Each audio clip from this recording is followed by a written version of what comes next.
हरे कृष्णा। तो यानी कि भगवान ने हम सबको कई सारे पोटेंशियल्स तो दिए हैं, यदि उन पोटेंशियल्स को हम भगवान की सेवा में नहीं लगाते तो वो हिंसा है एक तरह की।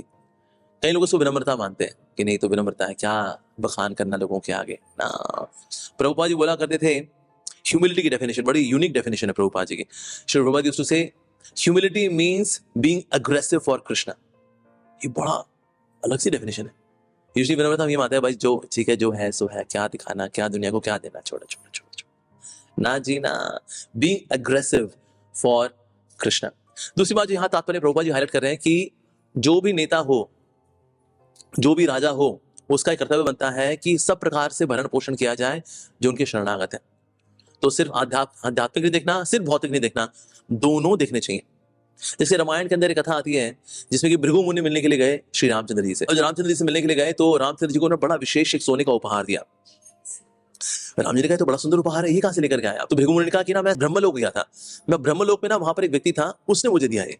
कहते अच्छा उसने बोला क्यों दिया आपको? तो फिर वहां पर उन्होंने बताया उनके साथ क्या हुआ। तो भृगु मुनि जब गए थे ब्रह्मा जी के लोक में, तो ब्रह्मा जी के लोक में बड़ा सुंदर सरोवर था, आसपास इतना अच्छा प्राकृतिक वातावरण था, everything was full of natural beauty. Brahma ji का लोक है तो स्वर्ग से भी हजारों गुना सुंदर, और इतने सुंदर वातावरण के अंदर मैंने कहा सरोवर के अंदर एक लाश तैर रही है। लाश ब्रह्मा जी के लोक में, एस्टोनिशिंग, बड़ी हैरानी की बात है।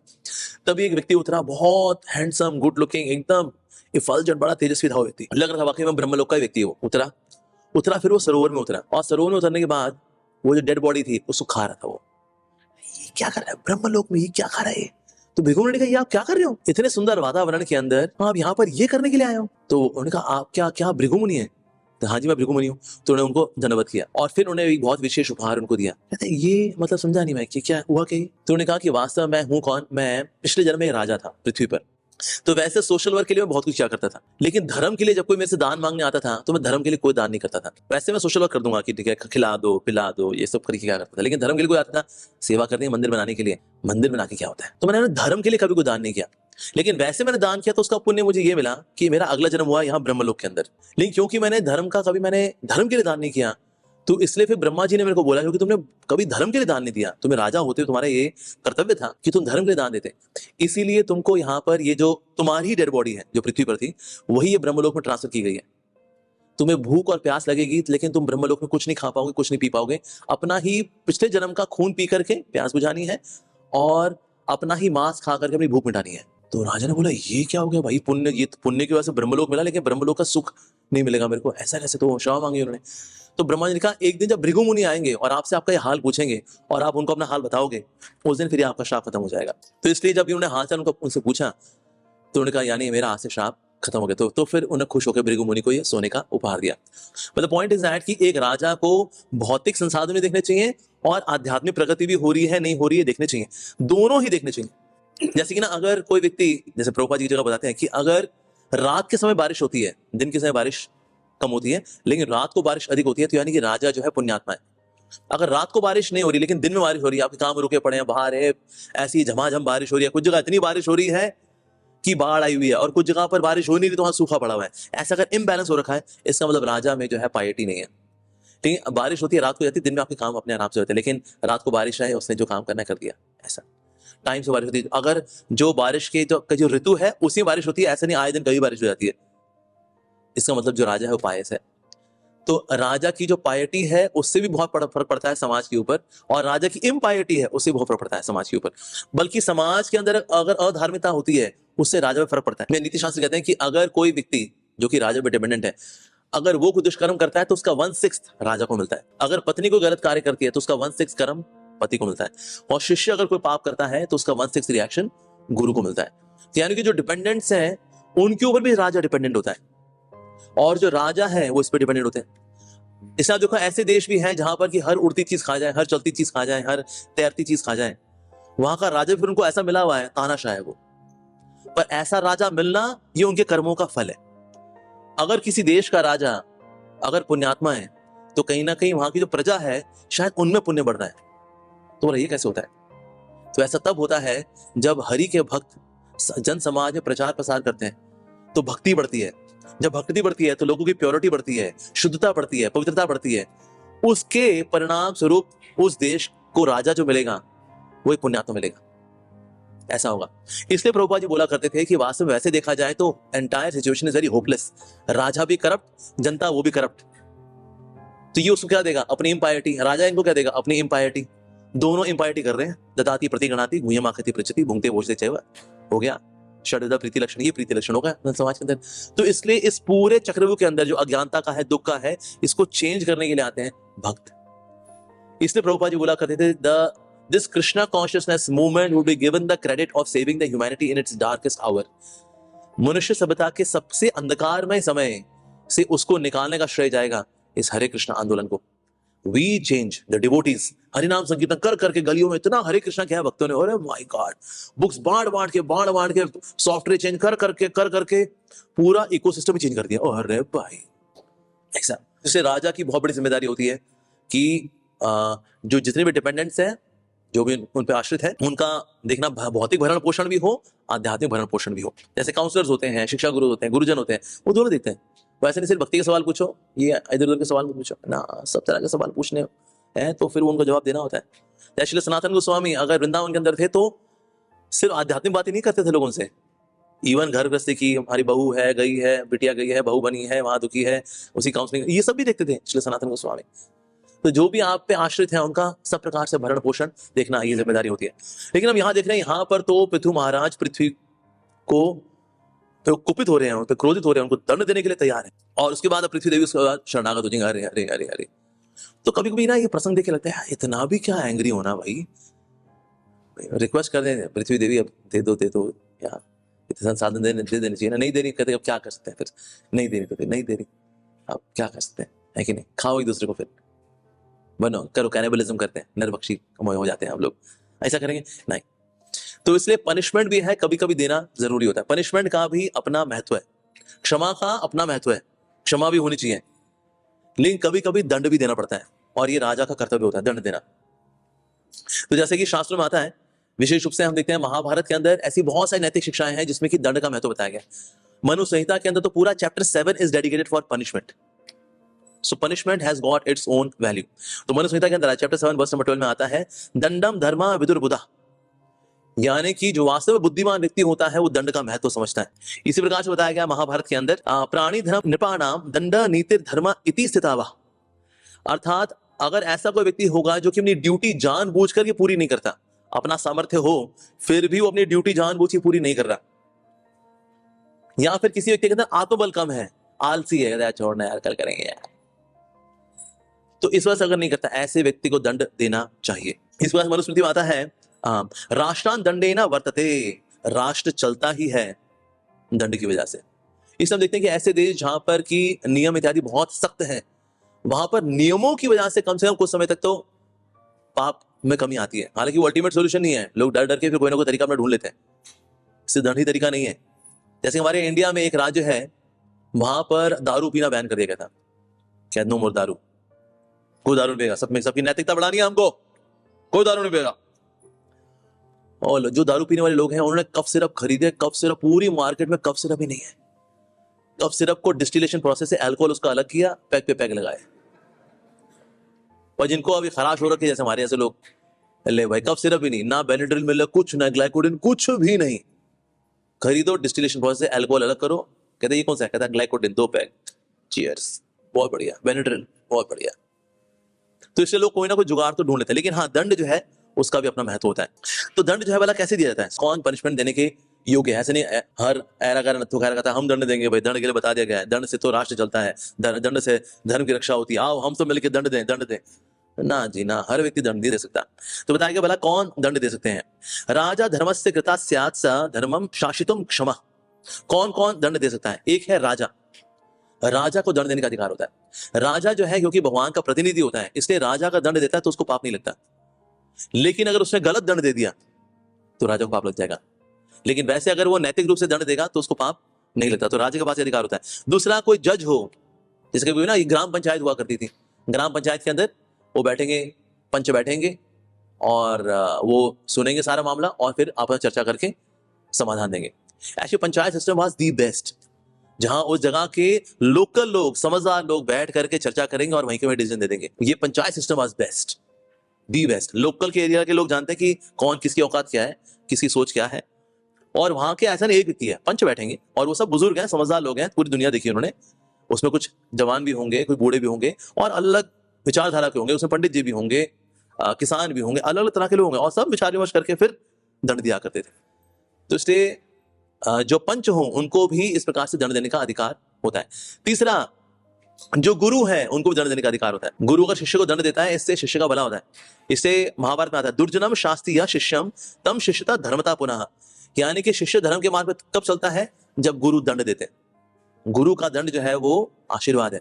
अगर गुरु दंड दे रहे कि शिष्य जो है बड़े ईगो ज्यादा है उनमें, भाग जाएगा, इस्कॉन छोड़ देगा वो, तो फिर वो कहते हैं अरे ओके आप ठीक हो, ऐसे करके हौले हौले करके लेके गुरु चल रहे हैं। ये शिष्य की नालायकियत है कि गुरु जो है दंड देने में हिचकते हैं, ये नहीं छोड़ देगा, ये प्रभुपाद जी का आश्रय छोड़ देगा, नहीं। फिर इसको हौले हौले करके लेके चलते हैं गुरु। लेकिन वास्तव में गुरु से अगर दंड आए, ये सौभाग्य की बात है, कोई हमारे कान खींचे, जरूरी है ये। तो हमारे गुरुजन अगर जीवन में आते हैं, दंड देते हैं, तो उनको अधिकार होता है इस चीज का। साथ ही अल्टीमेटली जो सबको दंड देने वाला वो है काल। काल जो है सबको दंड देता है, कर्मानुसार जिसको दंड देना है मिलेगा ही मिलेगा। प्रभुपाद जी बोला करते थे, one can escape the state law but one can not escape the natures law. तो जो काल है इससे कोई नहीं अछूता है, सबके सब जो है पनिश होते हैं काल के द्वारा। तो इसलिए दीज फोर आर देयर, ये किसी को पनिशमेंट दे सकते हैं, राजा, पंच या जजेस, तीसरा गुरु, और चौथा अल्टीमेटली काल। कि ये तीनों मान लो नहीं दे पाए पनिशमेंट, आपने चोरी छुपकर कर लिया गंदा काम, कहीं नहीं पता लगा गुरु को, गुरु तो रशिया में है, काका जी काल तो वहां पर भी है। तो इसे काल पनिश करता है, तो काल हैज अ राइट। और काल भगवान की स्पिरिचुअल पोटेंसी है, तो इसलिए उनको दंड देने का अधिकार भी है और दंड देते भी वो। अब दंड देते वक्त जो है किन बातों को ध्यान रखा जाता है, तो इसमें मनुस्मृति के अंदर ही आता है ये श्लोक बताया गया, यथा दोषम यथा कालम यथा देशम यथा बलम। तो क्या क्या ध्यान में रखना चाहिए किसी को दंड देते वक्त, यथा दोषम यथा कालम, उस व्यक्ति का भला दोष कितना है, सीवियरिटी ऑफ द ऑफेंस कितनी है। पता लगा ऑफेंस की इतना सा पनिशमेंट होगी इतनी ज्यादा। अगर लीडर बहुत राजसिक होता है ना, ओवर पनिशमेंट दे देता है। पाप क्या होता है इतना, निकाल दो इसको, चले यहां से। खुदा ने किया क्या, उसने बेचारे थोड़ा महाप्रसाद चुराया था, है चोरी किया उसने, दबाया यहां से। अरे भाई ना, दंड किसको कितना देना है, पता लगा पाप इतना, दंड दे दिया था, या पाप इतना किया, दंड इतना सा। सही प्रोपोर्शन में दंड देना चाहिए। परीक्षित महाराज के साथ दंड कुछ ज्यादा ही हो गया भाई। भाई ठीक है, शमिक ऋषि गले में सांप डाल दिया, आप ये बोलो जितने ब्राह्मण है इनको 1 साल तक भोजन कराओ, इतना समझ में आता है। क्षमा मांगिए, आप सर झुकाइए, ये बोला तो 7 दिन में मर जा, कुछ ज्यादा ही पनिशमेंट होगी भाई, ओवर पनिशमेंट। अंडर पनिशमेंट भी अच्छी नहीं है। अंडर पनिशमेंट से क्या होता है, जनता के अंदर, लीडर के अंदर फेथ खत्म हो जाता है, कहता कुछ नहीं, वो सब उसको सपोर्ट करते हैं। वो बंदे ने ये काम किए, उसको क्या बोला, 3 बार हरे कृष्ण महामंत्र लिखते, बस ये क्या है। तो इसलिए पनिशमेंट भी जो है it should be in right proportion, ऐसा होना चाहिए। सो यथा दोषम, दोष कितना है, कम है, ज्यादा है, आधा है, पौना है, कितना है दोष, रिपीटेडली दोष हो रहा है, एक बार दोष हो रहा है, कितना। तो यथा दोषम ये देखना चाहिए। साथ ही फिर बता रहे हैं यथा कालम, किस समय भला दंड नहीं देना चाहिए, तो ये बताया गया कब समय, जैसे रात के समय दंड नहीं देना चाहिए, दिन के समय दंड देना चाहिए। अगर सामने वाले का मन शांत नहीं है तो उसको दंड नहीं देना चाहिए, तो person should not be agitated. अगर कोई सूखा पड़ा हो या युद्ध चल रहा हो, उस वक्त हम अपना दंड दे रहे, कहता है भाई युद्ध चल रहा है, कम से कम इस वक्त थोड़ी, कोई सेलिब्रेशन चल रहा हो, मानो मंदिर में कोई उत्सव चल रहा है, घर में कोई उत्सव चल रहा है, शादी चल रही है, यहाँ पर वो वरमाला डाल रहे हैं, उसी गले में को फंदा डाल रहा है, कहते नहीं भाई शादी ओवर हो जाए फिर देखते हैं तेरे को अच्छे से। तो अगर वेडिंग हो रही तब नहीं करना चाहिए। बिना इन्वेस्टिगेशन के ही सजा दे देना, कहता है उसकी शक्ल पे लिखा है वो चोर है, क्या इन्वेस्टिगेशन करना ना भाई, हमेशा इन्वेस्टिगेशन होनी चाहिए। कभी कभी हमको लगता है कि ना जो रोते हुए आया ना वही वो इनोसेंट होगा, और जो नहीं रो रहा है कहता है वो ही है कल्प्रिट, उसकी आंखों में आंसू नहीं है, देखो। एक समय हमारे साथ हुआ, हमारे मंदिर में एक ड्यूटी आया मेरे पास, कहता प्रभु जी मैं जा रहा हूँ मंदिर छोड़ के, नहीं होगी मेरे से और से, मैं और कीर्तन नहीं कर पाऊंगा इस मंदिर में। क्यों, क्या हो गया भाई, कहता प्रभु जी वो डिवोटी आके पता मेरे को सबके सामने बोला कि माइक को हाथ मत लगाना। मैं कहा नहीं लगाएंगे जी, रखो अपने माइक, बड़े बनते अपने माइक के लाल, चले हम। ठीक है जी ओके। मैंने कोई भक्त को बुला, वो कहाँ पर हीरो जिसने ऐसे बोला माइक को हाथ में लगाना, अरे बोला, मैंने कहा भाई तुमने ऐसा क्यों बोला उसको, माइक को हाथ मत लगाना। कहा प्रभु जी एक्चुअली मंदिर में ना अर्थिंग खराब हो रखी है, माइक के अंदर जो है करंट है, अगर गाते गाते क्या होता है कभी कभी होंठ भी छू जाते हैं, तो होंठ जब छू गए हरे कृष्णा, लोग कहेंगे प्रभु जी आज तो एक्सटेसी में आ गए भाई, कृष्ण प्रेम मिल गया इनको, शुद्ध नाम निकला भी इनके मुख से भैया, देखो ओ लो जी। तो इसलिए इन्वेस्टिगेशन होनी चाहिए, नहीं जो रोते हुए आया वो हमेशा सही ही होगा, ऐसा नहीं होता। यस, तो इसीलिए देखना चाहिए, इन्वेस्टिगेशन होनी चाहिए। विदाउट इन्वेस्टिगेशन जल्दी में, टाइम नहीं है यार, ऊपर मोटा मोटा क्या है, ये है ना, अरे नक्की कर इसका, हटे यहाँ से। कहते नहीं पूरी सुन तो रही, अबे टाइम नहीं है यार, टाइम नहीं होता अपने पास, तो जल्दी जल्दी में डिसीजन दे देना, तो ऐसा भी नहीं करना चाहिए। ठीक है जी। साथ ही बताया गया यहाँ पर यथा देशम, यानी स्थान वाला कौन सा है, किस देशम, यानी देश देखना चाहिए कहां पर, किन कुछ स्थानों पर सजा नहीं देनी चाहिए। जैसे गुरुकुल के अंदर राजा पनिशमेंट नहीं दे सकता, वहां का शिक्षक सजा दे सकता है। स्कूल के अंदर, मंदिर के अंदर पनिशमेंट नहीं दी जाती, या घर के अंदर पनिशमेंट नहीं दी जाती। तो कुछ स्थान है वहां पर सजा नहीं जाती। या कोई तीर्थ स्थल है, अगर तीर्थ स्थल में कोई गलत काम करता है, कहता है तू तीर्थ स्थल के बाहर आ जा, फिर तेरे को देखते हैं, हाँ तू कर लिया अभी हरे कृष्णा, बाहर आ, तू बाहर आ, तू मंदिर की तरफ थोड़ा बाहर चल, तू बाहर आ जा मेरे भैया, आ जा। फिर बाहर ले जाकर के फिर जो दंड देना है उसको दिया जा सकता है। यथा बलम, यानी कि ये भी देखा जाएगा कि सामने वाले ने भला किया है तो किस हद तक किया है, that means the strength of the offender, करने वाला कौन है ये भी देखा जाएगा। अगर कोई व्यक्ति बहुत गरीब है, अगर कोई बहुत रिच है, तो जो रिच व्यक्ति है उसको ज्यादा दंड मिलता है। जो गरीब है ये माना था कि परिस्थिति ऐसी रही होगी इसलिए पाप करना पड़ गया होगा, तो इससे दंड कम दिया जाता है। ब्राह्मणों को सबसे अधिक दंड मिलता है, क्षत्रियों को उनसे कम, वैश्य को उनसे कम, शूद्र को सबसे कम। सबसे अधिक मिलता है ब्राह्मण को, कि भाई तुमको तो पास ज्ञान भी था फिर भी तुमने टपोरी गिरी की, ऐसा कैसे। जैसे मान लो कोई प्रीचर है, ठीक है, या फिर कोई सीनियर है और वो जूनियर के प्रति कुछ गलत काम करता है, अगर तो बोले ठीक है भाई ये जूनियर ने भी तो उसको बहकाया होगा ना, तभी तो ये कर बैठा है ऐसे। नहीं, सीनियर भैया तुम दीक्षित भी थे, तुमने गायत्री दीक्षा भी ली हुई थी, उसको तो बेचारा नया नया आया था, तुमने ऐसे निपटा दिया उसको, ऐसा कैसे। या कभी पुरुष और स्त्री का आकर्षण अगर हो जाता है, पुरुष का सीनियर डिवोटी है, स्त्री का जूनियर डिवोटी है, दोनों की गलती है, इसने उसको रिझाया, इसने उसको रिझाया। नहीं जी, जो सीनियर है उसकी ज्यादा बड़ी गलती मानी जाएगी कि भैया तुमने दीक्षा ली थी, तुमने तो वचन लिया था मैं अच्छा जिंदगी बिताऊंगा, जीवन बिताऊंगा, और वो तुम्हारे शरणागत थी, तुमने उसे घुमा दिया बेटे लाल, मोर पनिशमेंट। तो इससे जो शरणागत है उसके लिए कम पनिशमेंट होती है, जो शरण है उसको ज्यादा पनिशमेंट होती है। तुमने शरण होकर के धोखा दिया उसको, इसलिए तुम्हारे लिए ज्यादा पनिशमेंट। ऐसा साथ ही अगर कोई एजुकेटेड हो या इलिटरेट हो, जो एजुकेटेड होगा उसको ज्यादा सजा मिलती है, जो इलिटरेट है उसको कम सजा मिलती है। ओके, उसके बाद फिर यथा द्रव्यम, यानी कि जो पाप हुआ है वो किस एक्सटेंट तक एप्लीकेबल है। हो सकता है कभी कभी ना व्यक्ति की खुद ही कमजोरी है तो पाप कर लेता है वो, इसलिए उसको वैसे पनिश करेंगे। लेकिन अगर किसी के पाप से, किसी गलती से पूरी कम्युनिटी इंपैक्ट हो रही है, जैसे यहाँ पर पृथ्वी की जो गलती है उसकी वजह से पूरी कम्युनिटी इंपैक्ट हो रही है, भाई बीज ही नहीं आएंगे, औषधियां नहीं आएंगी, इट विल इंपैक्ट कम्युनिटी, तो फिर एक सीवियर एक्शन, स्ट्रॉन्ग एक्शन लेना बनता है। कोई व्यक्ति की इंडिविजुअल गलती है, वो उसी से जूझ रहा है बेचारा, कुछ गलती कर बैठता है, बार बार कर बैठता है, तो उसको हम कहेंगे भैया थोड़ा ये लिख, ये नहीं किया ना तो मंगल आरती नहीं आया ना, ये ऐसे हरे कृष्ण महामंत्र लिखो, उसको पनिशमेंट कम दी जाती है।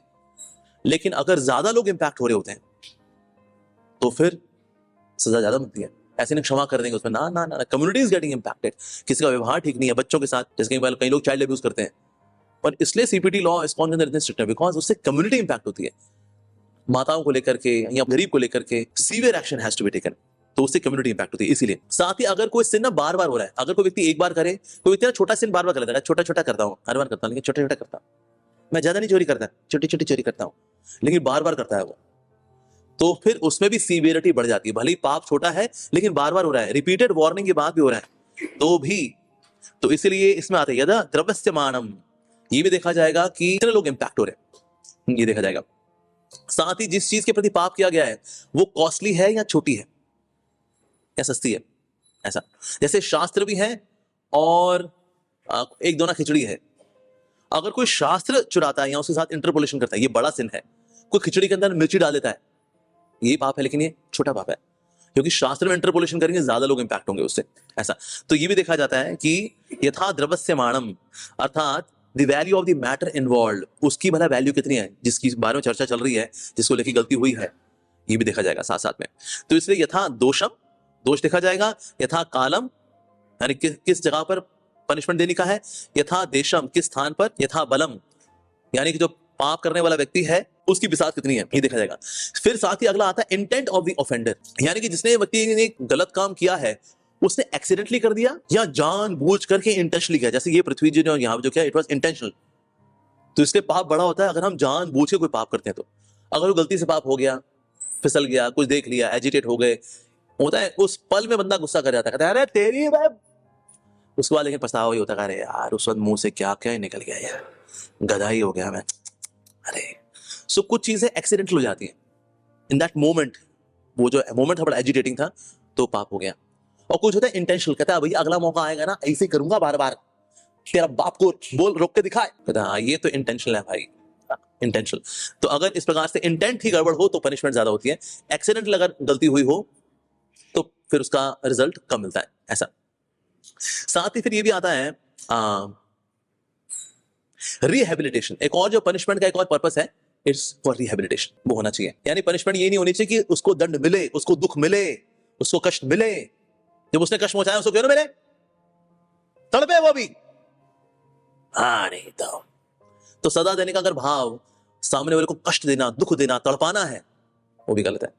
Ultimate purpose of punishment is rehabilitation, ऐसा होना चाहिए। जैसे हम अहिल्या का केस देखते हैं, अहिल्या के केस में आता है that she was actually ultimately rehabilitated. भली अब इंद्र आए थे, गौतम ऋषि का रूप धर करके आए थे, एंड व्हेन गौतम ऋषि के रूप में इंद्र ने आलिंगन किया, उस वक्त अहिल्या ने पहचान लिया था कि ये मेरा पति नहीं है, क्योंकि आलिंगन से पता लग जाता है पत्नी को ये मेरा पति का आलिंगन नहीं है, कोई और है। तो दिख तो रहा है ये है कौन, ये तो इंद्र है। तो उस वक्त उनके मन में आया था, कहते हैं ये गलत है, लेकिन अहिल्या के मन में ये भी आया साथ साथ में, कहता है लेकिन ये एम्ब्रेस है किसका, इंद्र का। So in a way she also enjoyed it. तो शुरू में हल्का सा रेजिस्ट किया, लेकिन later on she submitted even though she knew कि ये व्यक्ति इंद्र है वास्तव में। जैसे जब गौतम ऋषि आए तो तुरंत इंद्र ने क्या किया, वो बिलौटे का रूप लेकर के वहां से चल दी। तो देख लिया था ये बिलौटा नहीं है, इंद्र है ये। और अहिल्या के ऊपर जो उनके बॉडीली सिम्टम्स है वो देख के पता लग गया कि दैट शी आल्सो एंजॉयड। इसलिए फिर उनको भी श्राप दिया, इनको भी श्राप दिया। जैसे इनको श्राप दे दिया, ओके तुमको देखने का बड़ा शौक है स्त्रियों को, तुम्हारे शरीर पे 1000 आंखें हो जाएं, इसलिए फिर इंद्र का नाम हो गया सहस्त्र नेत्र। लो जी। और अहिल्या कि तुम्हारा हृदय इतना पाषाण है कि तुमको पता भी चल गया था कि वो इंद्र है, फिर भी तुमने आलिंगन किया उसका, पत्थर हृदय, शिला हो जाओ। अब ये पनिशमेंट तो है। अब उसमें जब वो ऐसे बैठी तो वो राम जी का नाम लेती रही, क्योंकि उन्होंने बोला कि मैं क्या करूंगी, ये तो बड़ी कष्टमय स्थिति है, ऐसे रहना, हिलना ही नहीं। तो गौतम ऋषि ने कहा कि आप श्री राम का नाम लो और एक दिन श्री राम जी के चरण कमलों के स्पर्श पाकर के तुम तर जाओगे। So she was sitting like this, लेकिन राम जी का नाम लेती रही। तो कभी अगर हम आपदा में हों तो उसको प्रभु का नाम लेते रहना चाहिए। तो प्रभु का नाम लेते रहो और धैर्य से भगवान की प्रतीक्षा करते रहो। भगवान आते हैं अपने चरण कमलों के स्पर्श से वो सारी विपत्ति के जो काल है उसको मिटा देते हैं भगवान।